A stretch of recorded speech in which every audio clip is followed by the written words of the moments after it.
হ্যাঁ দেখা, এনে দেখা এই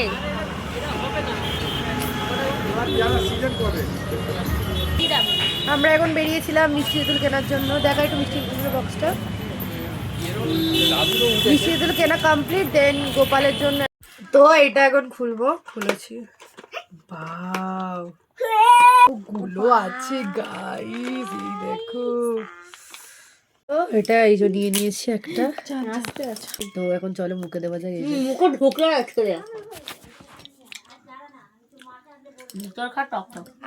আমি ভেবেছিলাম আর তোকে দেওয়া যাবে না, এটা সত্যি টক।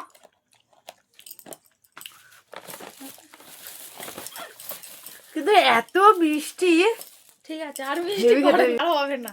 মিষ্টি মিষ্টি এরা সব খাচ্ছে। কেমন খেতে, কেমন খেতে বলো? খুব সুন্দর, খুব দারুণ খেতে। কেমন খেতে? এমনি করি। দারুণ মিষ্টি, দারুণ মিষ্টি, কোনদিন খাইনি এত মিষ্টি। দারুণ মিষ্টি তেঁতুলটা। এই যে আমার দিদি বাড়িতে নিয়ে যাবে জিজুর জন্য, এই যে কিনেছে। কি করবি তো চাটনি?